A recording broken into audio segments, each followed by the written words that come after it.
अकबर बीरबल की कहानी। दूज का चांद। बीरबल बहुत चतुर, बुद्धिमान और हाजिर जवाब था।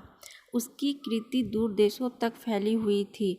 ईरान के बादशाह ने जब उसके चातुर्य की तारीफ सुनी तो उसने राजा के पास संदेश भिजवाया कि आपके वजीर को कुछ दिन के लिए मेरे दरबार में भेजने की कृपा करें।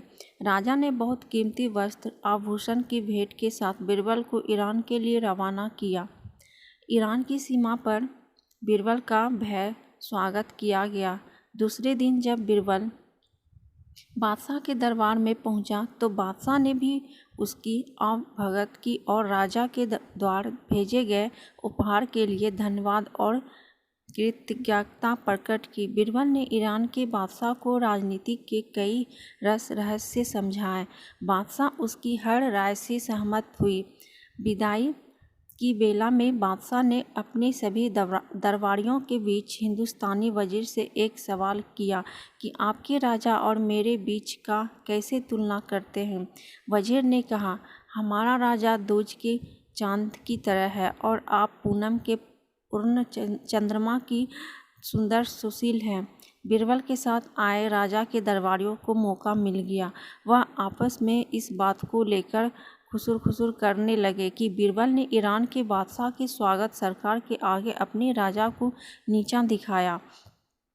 ईरान के बादशाह को तो पूनम का चांद बताया और अपने राजा को दूज का चांद। दूसरे दरबारी ने हाँ में हाँ मिलाते हुए कहा कि तुम ठीक कह रहे हो, पूनम का चांद बहुत बड़ा और चमकीला होता है, जबकि दूज का चांद एक पतली की रेखा की तरह है। वजीर ने अपने राजा को छोटा बनाया, इसकी हमें शिकायत करनी चाहिए। तीसरे दरबारी ने कहा। जब बीरबल वापस अपने राजा के दरबार में लौटा तो राजा ने सारा हाल चाल पूछा। बीरबल की बातें सुनकर राजा बोला, आपने हमारे दरबार की शोभा ईरान तक फैलाई, इसके लिए हमें बहुत खुशी है। साथ गए दरबारियों ने पूनम के चांद और दूज के चांद वाली बात राजा को बताई। राजा इस पर बहुत नाराज हुआ। दूसरे दिन बीरबल से उनसे पूछा, आपने मेरा तुलना पूनम के चांद से क्यों नहीं की। वजीर को सारा माजरा समझ में आ गया। वह बोला, हुजूर, आप दूज के चांद की तरह हमेशा अपने पराक्रम, कीर्ति और साम्राज्य कोई दिन दुगुना पराक्रम, कीर्ति और साम्राज्य कोई दिन दोगुना रात चौगुना बढ़ा रहे हैं। इसीलिए मैंने आपकी प्रशंसा की, मैं दूज के चांद की उपाधि दी। ईरान के बादशाह को पूनम का चांद इसीलिए कहा क्योंकि पूनम चांद हर रोज़ घटा जाता है, सिमटता जाता है। अमावस की रात को वह बिल्कुल ही नहीं निकलता। आपको तो दूज का चांद बताकर मैंने अपने राजा की महानता का बखान किया। दूज का चांद सबको प्रिय होता है, सभी उसके दर्शन करते हैं। पूनम का चांद तो एक दिन चमकता है और दूज का चांद पूरे पखवाड़े में तक चमकता है। आप खुद फैसला करें कि दूज का चांद श्रेष्ठ है या पूनम का।